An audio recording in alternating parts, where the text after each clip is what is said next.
Plaintiff Dearianne Davidson met the defendant in college, and they were good friends and roommates. Dearianne claims the day after a party, the defendant moved out without warning, and he's suing because he claims the defendant damaged his TV, cut up his coat, and had his car towed. Defendant Don Torres says during Dearianne's party, Don was at work, but while scrolling through Snapchat, he saw a video of Dearianne making out with a guy whom Don was dating. Don admits he was furious and moved out, and he's countersuing for emotional distress. Start with you. Don and I met back in 2013. We were college friends. We met in college. We were always partying, going out together. I treated him like my little brother. We had a lot in common. Our running name for Don in our social group was Damn It Don, pardon my French. Everything was super fun with us, lighthearted, but Don kind of worked on his own time and did his own kind of thing. So when he would show up 2 hours late to a party and stuff like that, we'd all say, pardon my French, Damn It Don, and things like that. So in June of 2014, Don had asked me if he could move in with me in my 3-bedroom apartment. I, of course, agreed. We were super close. Well, we agreed that he would pay me $750 a month for rent. And then fast forward to the end of August. John paid June, but he did not pay July, August. So fast forward to the end of August, I threw a party. I had a bunch of friends over, August 30th. That next morning after my party, I woke up, all of Don's things were gone. I had a TV in my living room that was smashed and laying face down. And I was trying to get a hold of Don. Where were you when all this was happening? I was blackout drunk, passed out. Okay. Yeah. Go ahead, at least you're honest. Go ahead. Yeah, so I was trying to get a hold of Don. I was blocked on everything, trying to call him. Had you all had an argument? No. Let me hear from you. So we met in college, we were good friends, all that good stuff. We were like brothers, traveled, did all that good stuff together. It's not uncommon for our generation to have fun when they party and all that good stuff. But he actually went a little overboard, and he ended up making out with someone that I was talking to at the time that I was with. And he ended up posting it on Snapchat. So I was at work, I'm on my phone waiting, I'm on Snapchat. I knew he was having the party. I'm on Snapchat just going through the stories, people's stories, and then I get to his story, and I see how lit the party is, and then I see what he did. And not only that, we have a lot of the same friends, so a lot of the other people are Snapchatting, and they're getting it from different angles. And when I tell you they were kissing, like they were kissing, like almost having a baby kissing. Yeah, like it was like that kind of, it was really, really disrespectful, crossing the line. And I was pissed, I was mad. Plaintiff Dearianne Davidson is suing his former roommate because he claims after a dispute over a man, the defendant damaged his TV, cut up his coat, and had his car towed. Did you approach him about it? No, well, when I went home, immediately I just grabbed my stuff. I did have like speakers and stuff around the TV. I may have gently dropped it as I was grabbing my... He didn't tell me yet. You're busting yourself before he even tell me what happened. No. Now, Grabbing my stuff abruptly. All right. You never did come back and discuss it with him because perhaps you were misinterpreted things. Oh, no. It was very clear. No, it was clear. It was very clear. It was very clear. And that was the other part. It was that. It was the fact that you knew who he was. Everyone else in our group knew who he was. And so did you make out with his trade on Snapchat? Oh, no, he didn't. I'm sorry. With his former partner. I'm not going to do that. And put it on Snapchat. Your Honor, it's alleged. It's alleged. So you act like you didn't know why he left. I didn't find out until a little bit later because I was trying to contact him and find out, and it was just people saying he's not trying to talk to you right now. And I was like, okay, so what's going on? So when you did, what did he say? What did he say to you about it? He made the accusation? Yeah, of course. And what'd you say? I said, I don't know. I don't remember doing that. And tell me how he owes you for rent, damaged property, and towing fee. I know how he owes you for the damaged property that TV accidentally dropped. But go ahead. So he owes me for... Gently, right. So he owes me for the rent because he didn't pay July, August. He also didn't give me a notice for leaving, so I'm holding him accountable for September as well. You made the place uninhabitable.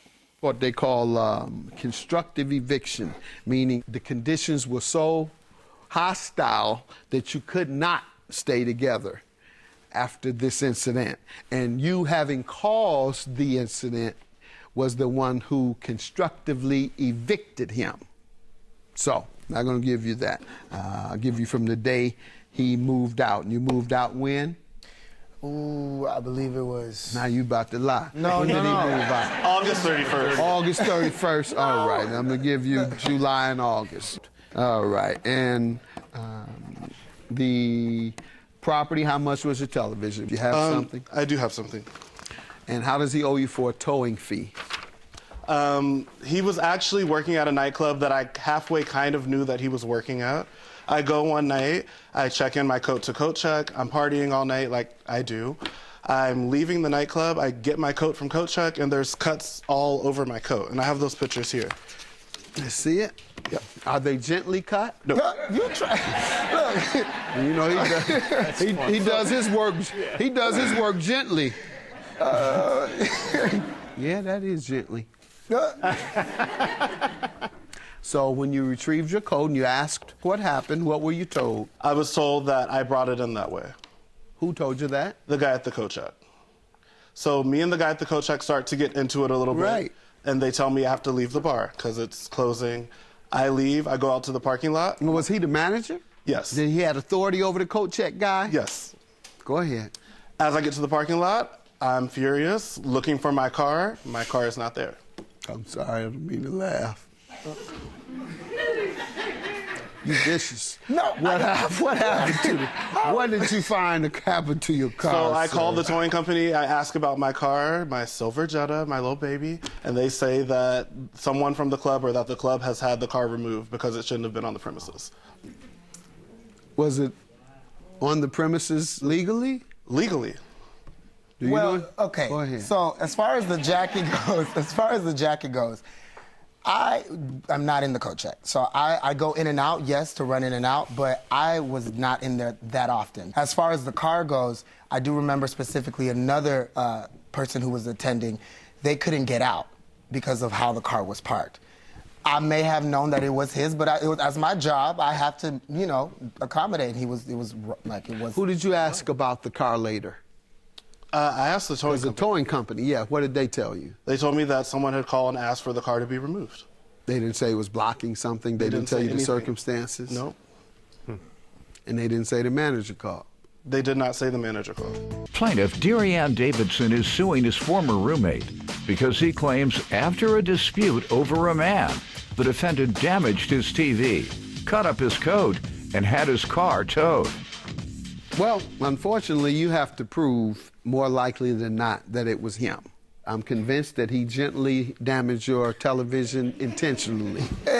I think the television was in the way Whatever. of my stuff. So I don't know about the towing and the jacket, sir. And your counterclaim, $1,500 for emotional distress. How does he owe you? Well, okay. Well, see, since all that happened, first and foremost, I was going through a lot around that time, period.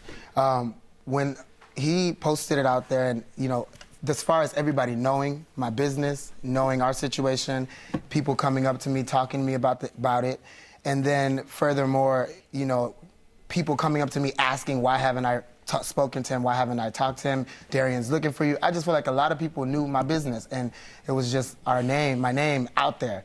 And, you know, and not in the way that I would have liked it. So, you know, it really bothered me. I'm not inclined to grant a judgment for that. For example, one of the things you think you should receive a judgment for, it sounds, is because he was cheating in the first place with your boyfriend, right? I believe he did go behind your back and deal with your mate, but that's not something you can receive a legal judgment for. You just call him a dirty, low-down scoundrel. Did you do that? Did I call him that? Yeah. I give you probably- permission. You dirty, low down. Judgment for the plaintiff, $1,769. Can't give you anything for emotional distress. Have a good day. Thank you, Your Honor. Judgment for the plaintiff. Run me my money. Period. I just want my money back. Period. Run me my money. Well, do you want to move in with me? No. Okay.